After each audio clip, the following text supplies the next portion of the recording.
CapCut was shut down in the US. Even the desktop application, and even for paid subscribers. What the heck, right? Well, CapCut and TikTok are both owned by ByteDance, and Congress passed a law prohibiting applications that meet certain criteria that are owned by companies in certain countries from operating in the US. ByteDance and TikTok were specifically named. The law gave ByteDance 180 days to become not owned by one of the listed countries. The law, called the Protecting Americans from Foreign Adversary Controlled Application Act, that just rolls right off the tongue. Anyway, it's about as easy to read and understand as trying to decipher hieroglyphics after drinking a quart of moonshine. Nonetheless, that 180-day window closed today, Sunday, January the 19th. ByteDance and others took the issue to court, all the way to the Supreme Court, actually, where they lost. The Supreme Court unanimously found the law to be constitutional. After the Supreme Court ruling, President Biden said that he would not enforce the law on Sunday or Monday, but leave it to the incoming president to deal with after he takes office on Monday. Although it doesn't look like it specifically had to, ByteDance said it would shut down TikTok on Sunday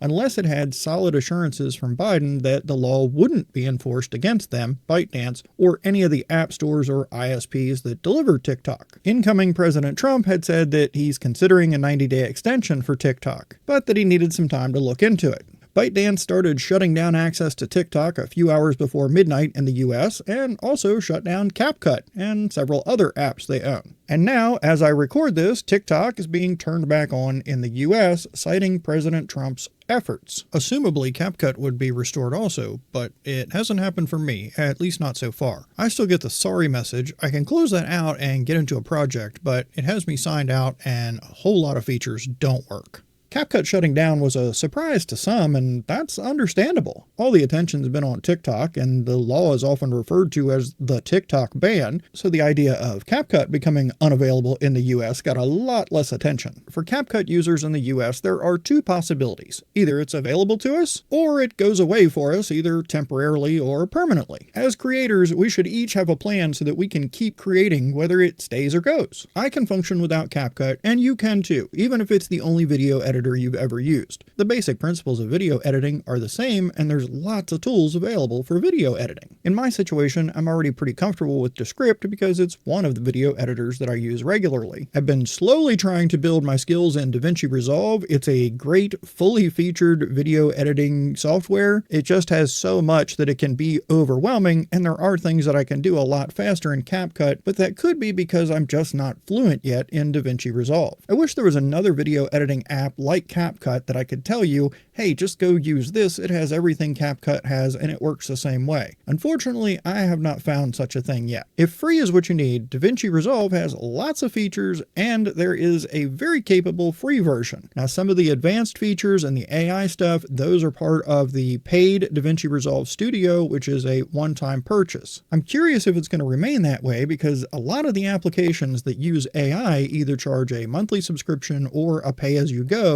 for the AI features. The closest thing I've seen to CapCut is probably Filmora, and even though they have a reasonably priced annual or perpetual license, it looks like you also pay $19.99 a month for access to stock media, stickers, and even transitions. That's separate from the AI features, which use credits like CapCut has gone to. And there was this kerfuffle not too long ago when Filmora changed the terms of what a lifetime license meant, which wasn't very pretty. Filmora is made by Wondershare, which is a company based in China, so who knows if they'll be in the same boat as CapCut and TikTok next week, next year, or never. PowerDirector is another alternative. I used to use that video editor quite a bit. It's been a while. I liked it, but I found it just a bit clunky and that it was lacking some of the cool bells and whistles that CapCut was coming out with. But it's come a long way, it looks like, in implementing features like transcript-based editing, video enhancement, and whatnot. It's cheaper than CapCut Pro, and the company behind PowerDirector is Cyberlink,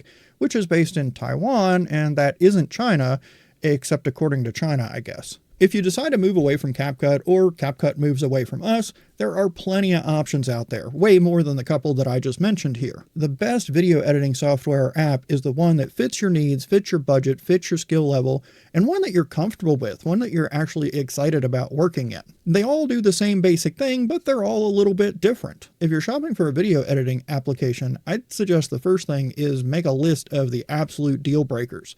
The must-haves, the can't compromise ons. For example, if it has to be free, well, that's going to narrow down your choices quite a bit so you can focus in on the couple that are available for free and not be distracted by all the other ones that are not free. Likewise, if you absolutely will not work without transcript-based editing, start your comparison with only the video editing apps that offer that feature. Something else we should probably talk about is for the paid CapCut users, what about a refund? Well, when CapCut went dark last night and put up the little message that, sorry, not available in the US, it did have a link with an email address to customer support, and I guess you could contact them and say it's not available, I want a refund. Would you get it? Would they answer you? I have no idea. But even when it was shut down and there was no solid expectation that it was going to come back up, I did not ask for a refund, and here's why. I recently saw a notification in CapCut that their subscription plan would be changing. I think the date was January 15th, but after that point, the price is basically doubling. And they do clarify in that little notification that if you stay on your current subscription uninterrupted, you keep the price you currently have. For me, I'm pretty sure it's $9.99 a month, but if you cancel your subscription and want to restart it, you'll be restarting at the new price, which is $19.99 a month. So I didn't want to cancel my subscription, have CapCut come back to life, and then have to pay double to keep using it. With so many different video editing softwares out there available to us,